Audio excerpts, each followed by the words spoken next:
did you hear the John Mara and the Woody Johnson comments yesterday? I did. And then also I saw from our buddy Cody Benjamin on CBS Sports, who seems to be writing about all these things with the Jets. I've never even seen this guy or met this guy, but he had an interesting article this morning about what's holding up the Aaron Rodgers. It's very. I'm going to tell you, it's very close. Okay, but apparently it's the Jets that are holding it up now. Well, they want to make sure, like I was saying to you, that they don't want to go like crazy with the compensation package because they don't know if he's going to play next year or not. That is what apparently is holding it up. That there's a protection out there.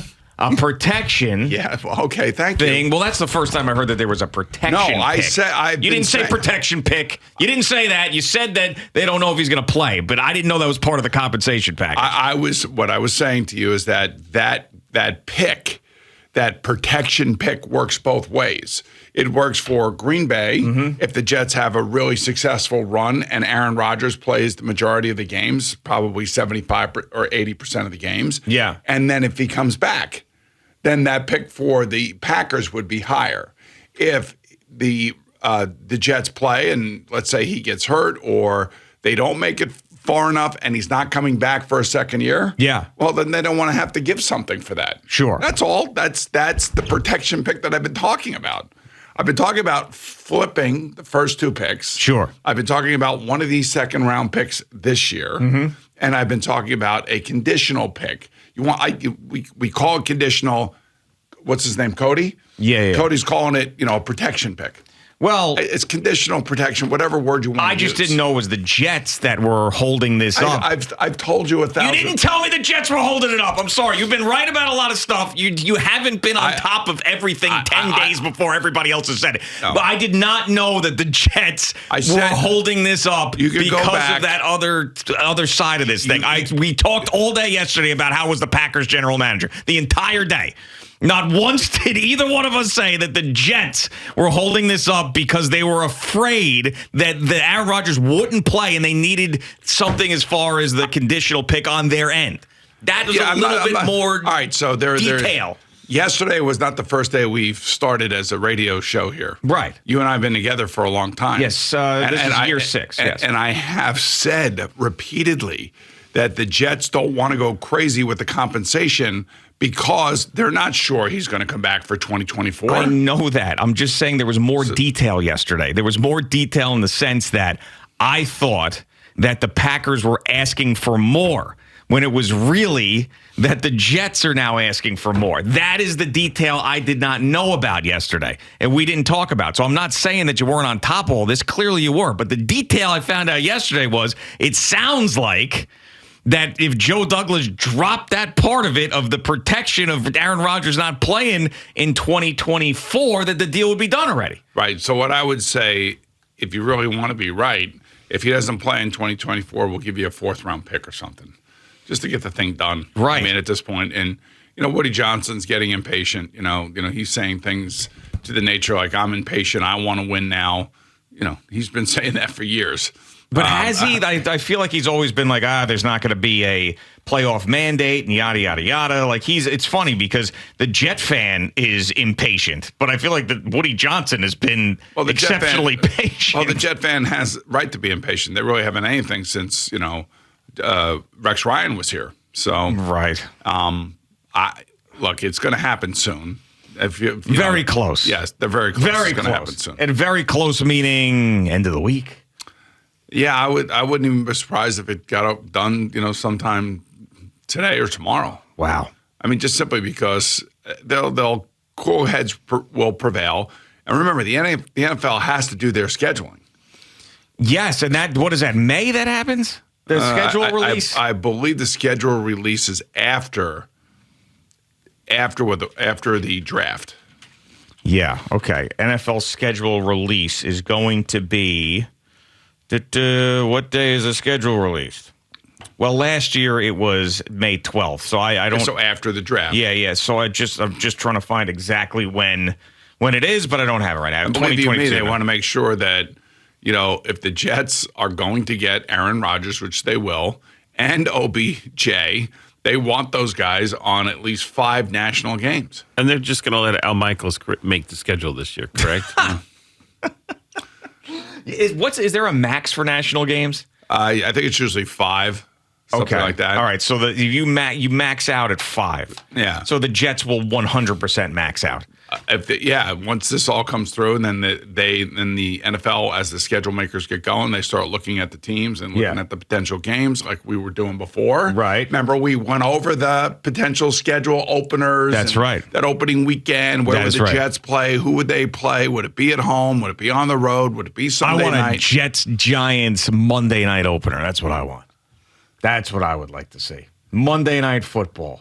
Jets-Giants, week 1. Get that thing over with. Pump it up. Giants week, Jets week. That would be great. Middle of the season would be fun, too, but you don't know how these seasons are going to go. So I like that. That would be a good one to start the season because they're playing each other. And they're both going out to Vegas this year, which is going to be great for the fans. So, yeah, there is a lot of that team. So we're going to have Thursday night, Sunday night, multiple Sunday nights for the Jets. I would think so. Multiple. I'm going to say they might even play on Thanksgiving against the Cowboys. That's a definite possibility, and that could definitely be a CBS game.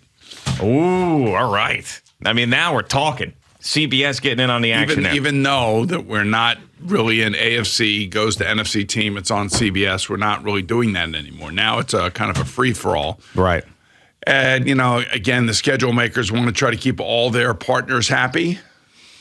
Yes, and Amazon being one of those partners. Yes. And so they tabled these discussions until May as far as the flex scheduling with Thursday Night Football. Now, John Mara came out and said that it is physical abuse for the players when it comes to 2 weeks ahead of time, telling them that they have to play a Thursday night game they were planning on playing on Sunday, and also how unfair it is to the fans switching all of that around. If it's a Sunday 1 p.m. game, Sunday 4:25 game, and then on top of that, then you're saying, oh, by the way, 2 weeks ahead of time, we could take your beautiful Sunday 1 o'clock tailgate that you're there with all your season ticket holders and slap it on a Thursday night at 8 o'clock when you got to go to work the next day. Yeah, think about it. There's basically a small amount of home games. Yeah. And people really do schedule their life around their football teams because there aren't 162 games or 82 games or whatever. There's the max you can have without counting preseason is 9 home games. Sure. And they flip-flop that around. All I know is that I would hope that that they wouldn't do this. I mean, it's hard enough as it is. And you want the fans to be convenienced. And I think most fans want to go see their team, especially when their team is good. Yeah, and listening to Al and Jerry this morning, I was with Al on this because the NFL doesn't care about the person that's going to the stadium because they know that they're going to be at the stadium. What they care about is putting the best game on television.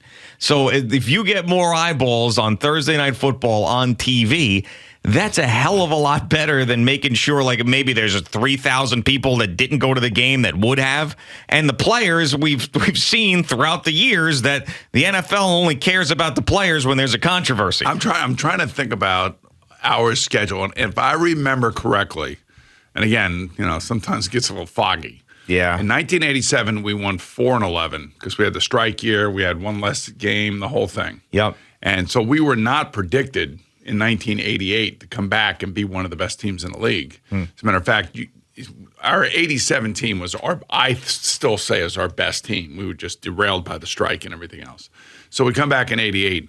I want to say 3/4 of the schedule was probably 1 o'clock on Sunday. Wow. Because we're a small market team. Yeah. We're the Bengals, and almost every game was played at 1 o'clock, and there was no flex scheduling. I don't even think we played a national game that year. Did they have Sunday Night Football at that point, too? It was Monday night. It was still I know. Monday. It was just... No, it was just Monday night. Just Monday night, yep. So, I believe, yeah. So it was just Monday Night Football. There was no Sunday night. Yeah, so I mean, you probably didn't even play a 4:25 game at that point. Only if we went West Coast. Yeah. Yeah, the simpler times back in the day. It was great. It made a lot of sense. Did you play a ton of national games the year after the Super Bowl? I felt like we were on Monday night a couple times, a lot of 425 games. We're going to be exhausted this football season. Yes, I'm you already always exhausted. are, but the rest of us are going to be exhausted now too, because we're going to be staying up till about midnight watching Aaron Rodgers and Odell Beckham Jr. play on. Well, which would be great, which is what we want, yes. It will be, but it's very difficult to go to sleep after those games, man. When you're fired up and you're watching it, you're locked in, you might as well just come right into work at that point. Tell me about it. I have. I know you have many, many times. Thanks so much for watching the video. Please like and subscribe. And don't forget to hit the bell so you're notified when we're dropping new content.